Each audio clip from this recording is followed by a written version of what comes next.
Halo teman-teman pejuang UTBK, kita bertemu lagi dengan Kak Cynthia dalam pembelajaran Bahasa Indonesia. Di video kali ini, Kak Cynthia akan melanjutkan materi sebelumnya tentang pemakaian tanda baca. Jadi simak videonya sampai selesai ya.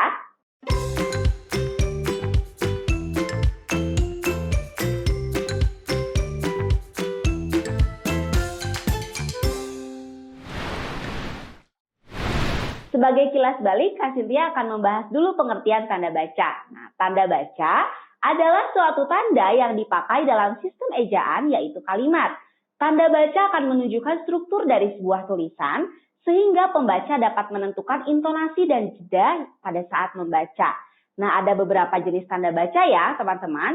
Ada tanda baca titik, koma, titik dua, titik koma, tanda tanya, tanda seru, dan tanda petik. Dalam menggunakan tanda baca tersebut, kamu harus mengetahui dulu fungsi dari beberapa tanda baca. Nah, di video kali ini, Kak Cynthia akan membahas penggunaan tanda baca titik dua, titik koma, tanda hubung, dan tanda pisah. Yuk simak videonya sampai selesai ya. Kita mulai yang pertama dari penggunaan tanda baca titik dua. Digunakan pada apa saja nih? Yang pertama, dipakai pada akhir suatu pernyataan lengkap yang diikuti pemerincian atau penjelasan. Yang kedua, dipakai sesudah kata atau ungkapan yang memerlukan pemberian. Yang ketiga, dipakai dalam naskah drama sesudah pelaku dalam percakapan. Lalu yang keempat, dipakai di antara jilid atau nomor dan halaman, di antara surah dan ayat dalam kitab suci, di antara judul dan anak judul suatu karangan, serta di antara nama kota dan penerbit dalam daftar pustaka. Nah, kemudian Kak Cynthia akan bahas penggunaan tanda baca titik koma.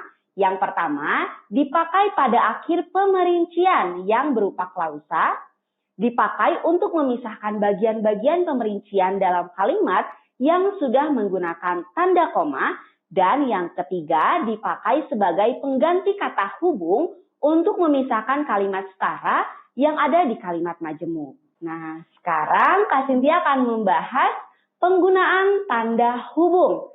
Seperti ini ya, tanda hubung itu. Oke, dipakai untuk apa saja? Yang pertama, tanda hubung dipakai untuk menandai bagian kata yang terpenggal oleh pergantian baris. Lalu yang kedua, dipakai untuk menyambung unsur kata ulang.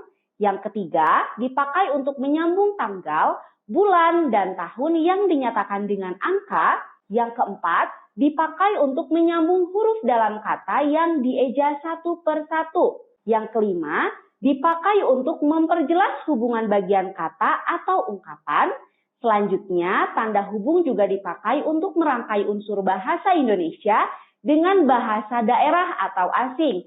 Dan yang terakhir, tanda hubung ini juga dipakai untuk menandai bentuk terikat yang menjadi objek bahasan.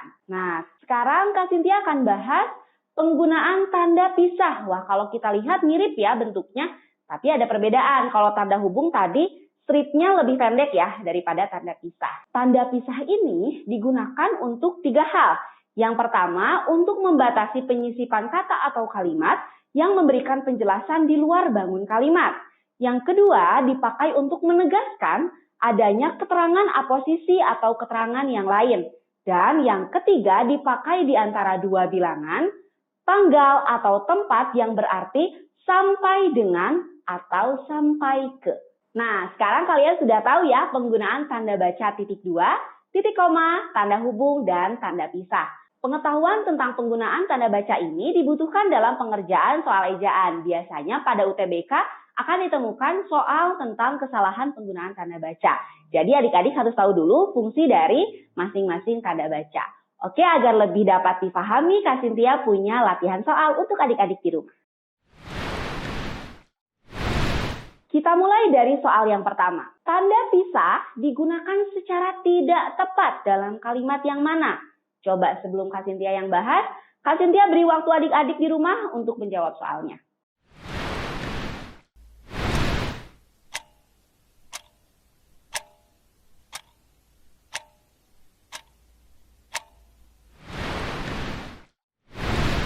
Oke, jawabannya yang tepat adalah yang D. 4 lembar uang kertas pecahan 2000-an Palsu ditemukan dalam transaksi jual beli di pasar. Nah, tanda baca pisah tidak digunakan ya setelah menuliskan pecahan uang tertentu. Oke, selanjutnya kita masuk ke latihan soal yang kedua. Silahkan kerjakan dulu ya.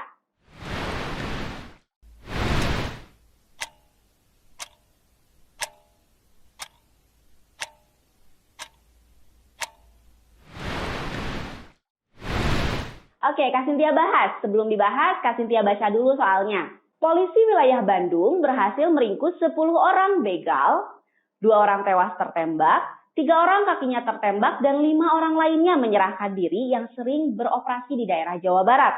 Tanda pisah pada kalimat tersebut dapat diganti oleh tanda baca yang mana? Jawabannya adalah yang C, dapat diganti oleh tanda baca koma, karena pada bacaan tersebut, tanda pisah digunakan untuk menegaskan adanya keterangan aposisi, sehingga tanda baca lain yang dapat menggantikan tanda pisah adalah tanda koma. Nah, seperti itu adik-adik, contoh-contoh soal dari penggunaan tanda baca. Oke, materi tentang pemakaian tanda baca bagian 2 sudah selesai ya adik-adik. Sampai jumpa lagi dengan Kak Sintia pada video selanjutnya. Tetap semangat para pejuang UTBK, yuk bisa yuk!